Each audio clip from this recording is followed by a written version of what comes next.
খুলনা সদর থানার সাবেক ওসি হাসান আল মামুনকে কারাগারে পাঠানো হয়েছে। 15 জুন রবিবার আদালতে আত্মসমর্পণ করে জামিনের আবেদন করেন তিনি। খুলনা মহানগর দায়রা জজ মোহাম্মদ শরীফ হোসেন হায়দার তার জামিন বাতিল করে কারাগারে পাঠানোর নির্দেশ দেন।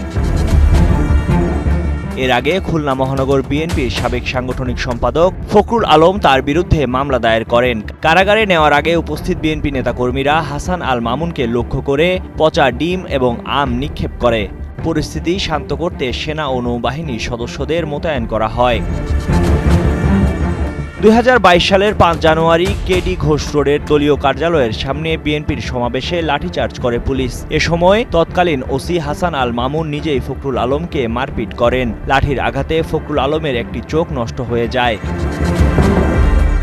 এ ঘটনায় 2024 সালের 19 আগস্ট হাসান আল মামুনের বিরুদ্ধে নির্যাতন ও হত্যা চেষ্টার অভিযোগে আদালতে মামলা করেন বিএনপি নেতা ফখরুল। টানা সপ্তমবারের মতো বেস্ট টিস্যু পেপার ব্র্যান্ড হিসেবে স্বীকৃতি পেয়েছে বসুন্ধরা টিস্যু। পরামর্শ দেওয়া হয় ইমিডিয়েট দেশের বাইরে অথবা ঢাকা অন্তত নিয়ে যাওয়া।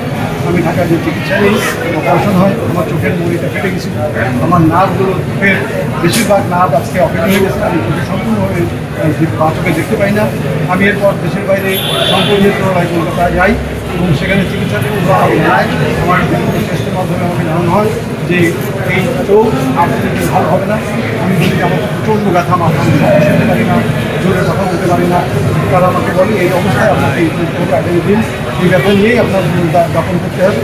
একটা ওষুধ দেয়, সেই ওষুধ দেই এবং সেই ওষুধ চলছে। আমি পরবর্তী সময় অনুকূল পরিবেশন গণতান্ত্রিক পরিবেশনের পর আমি 22 আগস্ট, এই সম্ভবত 22 আগস্ট আমি খুনি এই স্বৈরাচারী শাসকের লাঠিয়া খুলনা থানার ওসি মামুনের বিরুদ্ধে আমি সরাসরি কাছে মামলা দায়ের করি এবং তার অনেক হয়। পরবর্তী সময় আবেদনে সে ঢাকা থেকে জামিন নিয়ে আজকে এখানে নির্দেশে আমরা আজকে এখানে আসছিলাম বাদী হিসাবে। 2022 সালে আমাদের মহানগরের একটা কর্মসূচি ছিল মানববন্ধন বিএনপি। সেখানে ওসি হাসান মামুন খুলনা থানা 3 বছর খুলনায় থেকে ব্যাপক নীতিগহরিত কাজ করেছে। যে শপথ নিয়ে যে চাকরিতে গেছে সেই শপথ ভঙ্গ করে বিএনপি দেখলে সে পিটাবে। এই মামলার বাদী জনাব ফখরুল ইসলাম সাহেব আমাদের মহানগর বিএনপির সাংগঠনিক সম্পাদক, যুব দলের সাবেক মহানগরের সভাপতিও ছিলেন। ওনার আঘাত করে বাম চোখটা চিরতরের জন্য নষ্ট হয়ে গেছে।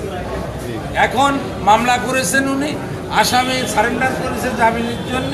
উভয় পক্ষের শুনানি সহকারে বিজ্ঞ আদালত আসামি জামিন নামঞ্জুর করে জেলা জজ প্রেরণের নির্দেশ দিয়েছে।